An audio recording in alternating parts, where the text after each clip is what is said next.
What's up, everybody? Welcome back to Scale Worker Entertainment. Today we're going over Tulsa King, Episode 4, Visitation Place. I like this episode. I love this show. I think it's great. Do you? I think it's fun. Do you love I it? get into Do y'all it. love it, Jacob? I look forward to watching this show every day. I mean, every week. Not every day, but every week. I really do. I don't know. It's I think it's fun.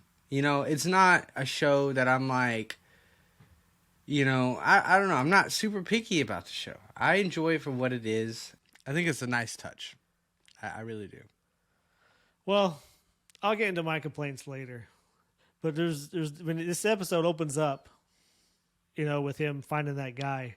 So the guy who tried to hit him, you know, try to do the hit on him. Yeah. His wife comes up to him. He's like, "Yeah, I want to go to Winco. See you later." Is Winco like? Is it just like an Oklahoma thing? Because they make it sound like it's just an Oklahoma thing. I've never heard of it. Winco? It's fairly new where I live at. Like, they have it in Moore where I live at, but it's fairly new.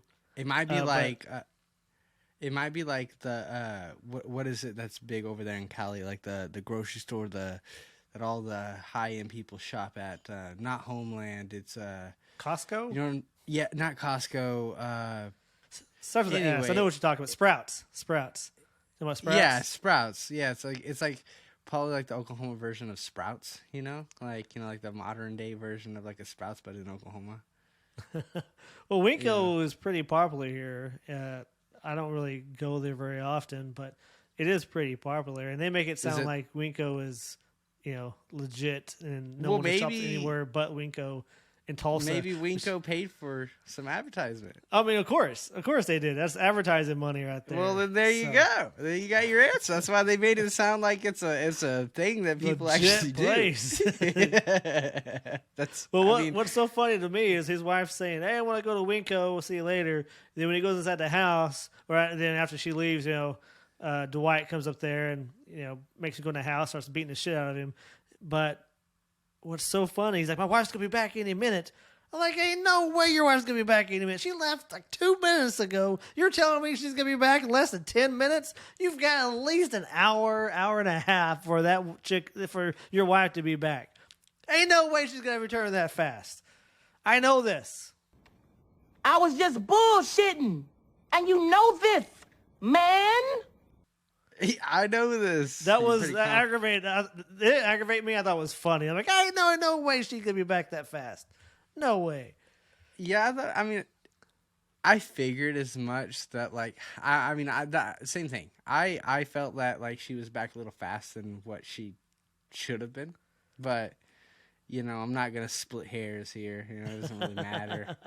It doesn't really matter. I just thought that was funny. I was thinking, man, ain't no way. My wife, she goes to Winco. I ain't seen her next for another 5 hours. She's gone. Yeah, I like how he's just like casually in the beginning, just pours himself a cup of coffee, has a gun, you know, held up to. He's like, "Hey man, you guys got any sugar?" And then he trails off, like has this ADHD moment where he trails off talking about. He's like, "Man, you know, I've never mowed a lawn." It's like, dude, you have a guy at gunpoint here. And you're talking about mowing, about how you've never mowed a lawn, but you sound like you want to. You sound like you're interested and you would like to mow a lawn, you know? Because, I mean, like, why else would you be talking about it in the middle of, you know, it's not really a stick-up, but, you know, having a man at gunpoint.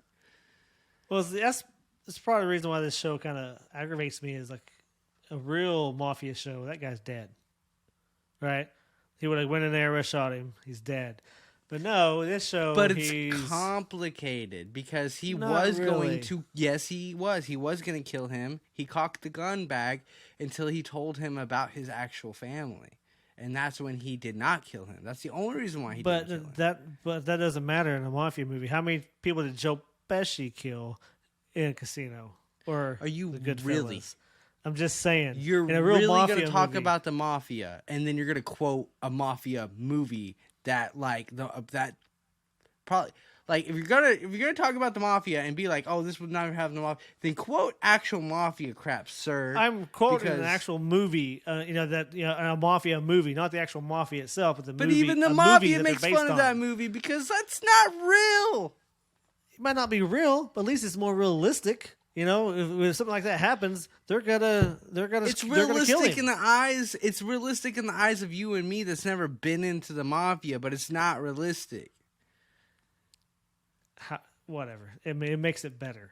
It makes it so much Jesus better show. Christ. I mean, he comes in there. know I'm right. You try to kill me. I know you try to kill me, but you know what? You work for me now, and you gotta pay me $300 a week.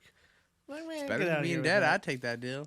Oh, of course it's better than being dead, but I'm just like, this show, it's just disappointing, you know? It's just I disappointing. like this Stallone. I like that Stallone is not a freaking guns blazing, just doesn't care, shoots first, asks questions later. It really makes me happy because that makes me feel like he's, you know, like that's the age in him. I feel like if it was 30 years ago Stallone, yeah. But 75-year-old Stallone, he's going to take a little seat back. Gonna, you know, not going to rush it. You know, maybe grab a cup of coffee. Enjoy himself a little bit. Don't got to rush, you know? And I enjoy it. I enjoy it. It's kind of the nice, relaxed version of Stallone. And I enjoy that. You know, Rocky Stallone, yeah, he would have been dead. But we ain't talking about Rocky Stallone here, all right? We're talking about old Stallone. You talking about the Rocky movies now? How is that? Well, I'm tying talking into- about his age, sir. I'm talking about if this was, you know, young Stallone, then yeah, for sure. Shoot questions, shoot first, ask questions later. But we're not talking about young Stallone. We're talking about old Stallone. You know, it's not about how fast you get there. It's about the journey, sir. It's about the journey. Okay. So there's another kind of funny scene, you know, like right before the big showdown. He invites, you know, some of his crew to come help him, and he invites Jimmy, the Creek Indian guy. When he comes over there, Bad face. yeah, bad face. He says to Dwight, Yeah, I ain't got a lot of friends. So this means a lot to me that you've included me in this beatdown. I thought that was hilarious. that was I very laughed funny. so yeah. hard. Yeah, that was pretty See, funny. I don't got a lot of friends.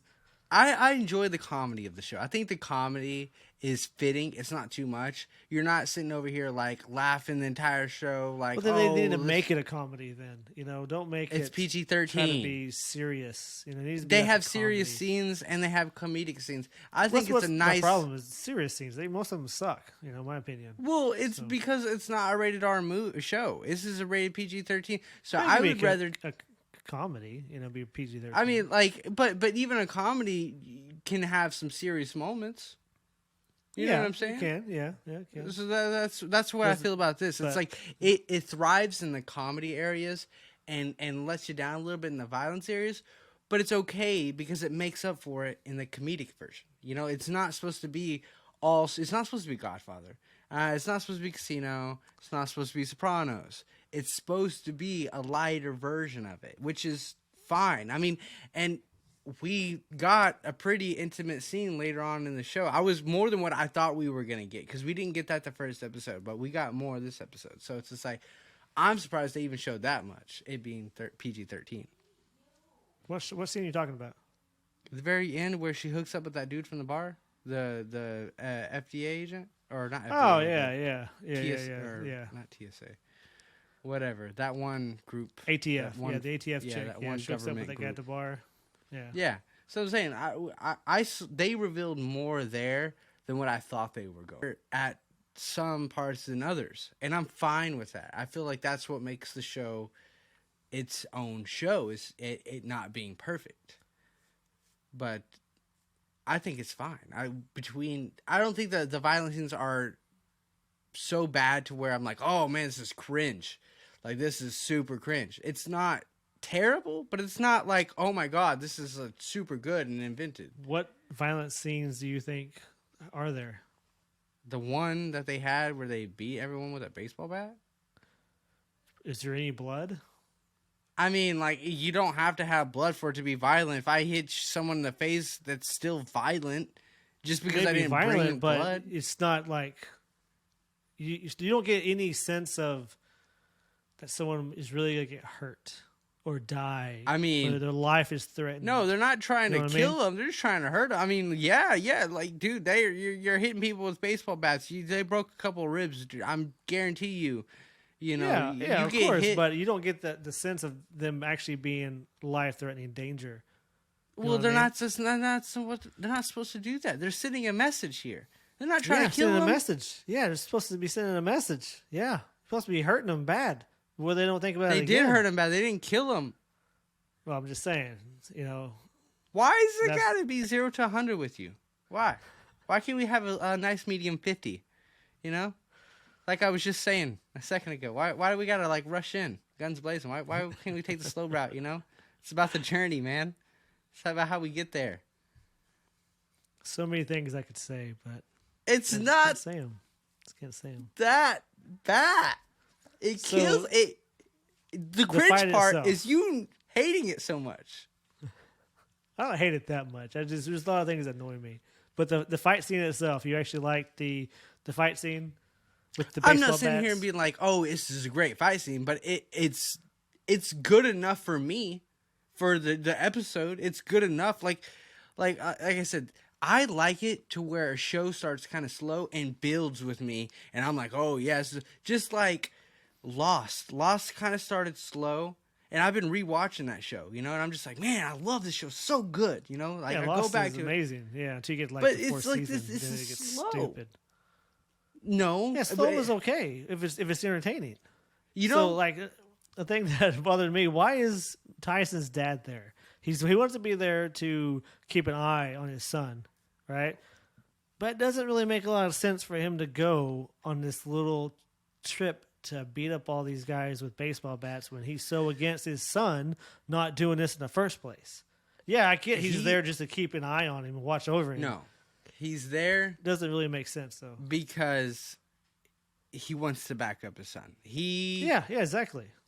And that's why, and it says a lot. Like, it would have been hypocritic for him to go with Stallone, Dwight, whatever, do what he did, come back, and then take that money and walk out the door. That would have been hypocritic. But the fact that he said, no, exactly. I don't want no part of this. I came to help my son because, you know, like, no one's gonna, you know, hurt my kid, and, you know, I'm not gonna do something about it. He's like, I'm gonna be there. If someone's gonna hit my kid, I'm gonna be there to help him out, you know. And I feel like that it's about the family bond. It's not about, you know, Dwight, because he wasn't a hypocrite. I mean, Mark, sorry, not Dwight. But it's not about Mark being a hypocrite because he wasn't. He was there to protect his kid. He didn't want anything bad to happen to his son. And if he was there, it's more of like a father's way of saying, if anything bad was to happen, it's going to happen to me before it's going to happen to my kid. And that's kind of, because he knew that his son was something bad was going to happen. He participated in the fighting. He had a Right. baseball bat and everything. He was guns going, you know. Right, because the dude he beat his kid up. So that's why I mean, he went with the baseball. even like before that, you know, he was ready to go. You know, I don't know. I understand what you're he saying. was ready and to that's go what when I he got walked in the for it. door because he got in a fight with his son about, you know, him getting hit in the face and then him working for a criminal. Yeah, You know, exactly. but he doesn't want to leave his son. Like I said, just because he disapproves of his son working for a criminal doesn't mean that he's going to, like, what's the word I'm looking for? Like, disown him, because that's not the case. He like, just because he disagrees with his son, he's still gonna be there for him. And I feel like that is a good moment of showing the people that, you know, he's there for his kid no matter what. You know, like that family bond is strong, even though they fight and they don't agree on everything. That's all that Yeah, was you can about. see that, you can see that during the dinner, you know, when he's upset and the mother's trying But to calm him down. actions speak louder than words. You know? and him that's why he being- went there. Yeah. Yeah, exactly. And I think it was cool. Like, it would have pissed me off if Mark would have took the money. I would have been like, nah, that's Yeah, not of course. cool. He's not supposed to take the money. Yeah, of course. Right. And I think that's why I'm fine with it. Because it's not like Mark's like, hey, put me on the pay list, you know, sign me up. I'm ready to get in there, you know, Dwight, let's do this. You know, that's not really what he was there. It was a one and done thing. And, you know, it was interesting because his son, he enjoyed his dad being there. He he thought that it was more of a bonding moment, but he even told Mark even told him, he's like, this isn't the moment that you think it is. Yeah, that's what he says afterwards. Yeah, and he I was think excited. that's right. Well, like I said, it's more of a statement. He did it to make a statement to his son, and that's why he told him, he's like, hey, you'll always have a home, but make the right choice. Yeah, of course. Yeah, he'll always have a home. Yeah, that's what he said to him. And the fight scene was okay. It just could have been better. It could have been. Well, but yeah, it was I cool. mean, of course, it could have been better, but I don't think that's where they're focusing on. They're not trying to be this macho man mob show. They're really not, and that's what I appreciates about this show. You appreciates my metaphors, Katie, and that's what I appreciates about you. Is that what you appreciate about me? So after they have the Well, fight it's scene, actually like during the fight scene, was it scene, during? like they're we see the fight scene, but then we cut back over to Stacy, yeah, hooking up with this guy. We get a little bit of Stacy this episode, not a whole lot. We're not really focused too much on Stacy this episode. We're more focused on the business, and let me just say this real quick. I didn't think about this, but we do have quite a bit of biker gangs in Oklahoma. I mean, like, I can't sit here and name them out because I'm not, part of that group. So, but I do know that we do have a few of them here. So it's just like, I could see him having some competition. So I feel like it's fitting for Dwight's first competition to be a biker gang. I think that's pretty cool. I think it's fitting. Yeah, it's believable. It's definitely believable. I think it's good for the story. It's definitely believable. But anyway, Stacy, she heads to the bar. She finally, gets a drink at this nicer bar, and this businessman. What do you know? She keeps attracting these business guys for some weird reason, and she ends up hooking up with this guy, and it's the first dude other than Stallone that she actually hooks up with. Which this episode, I didn't really understand the purpose of it. Like, what? I think she feels like she made a mistake. Like she did this, and she's not happy with herself. I think she really likes Stallone's character. And she hooked up with this guy to try to get away from that character. Yeah, to see him. But she's like, I really like him, even though he's a criminal. Because you see towards the end, she's like kind of just by herself. Because the guy leaves, and she's just there kind of by herself. Like, man, this sucks. She likes him old. But we get to the last scene, which I thought was hilarious. So this episode opens up with the guy that he gets with him, the guy who tried to kill him, Dwight, with a dog pooping in his yard. In the very last scene, he gets back from that fight, that brawl, and he steps in the dog shit again. And this time he gets pissed off and goes there and whips that guy's ass. Not only does he whip his butt, but he goes over there and shoves the shoe that he stepped in craft with in his face, and then starts beating him with the shoe, which I was like, this man, he got a taste of his old life. He ain't going back anymore. He ain't going back. I know. You let the dog out of the cage. That was pretty funny. I thought that was hilarious. I was like, he doesn't even care. He's just his wife is like, "Are we still moving?" He's like, "No, we're staying here now, woman." I was like, "Yeah, that's funny. We ain't going nowhere. You can't run us out of here." We're gonna run his ass out of here. That's so funny. Well, that's about it. That's our take on this episode. I thought it was awesome. Dustin has mixed feelings. Maybe it'll grow on him. Maybe it won't. Most likely won't. Spoiler alert. It's okay. It could be a lot better, but it is okay. It's not the worst thing I've ever seen. So, anyways, guys, thanks for watching, and we'll be back next week with next episode and some new content every week. So, thanks for watching. Have a great night, guys. Peace. Peace.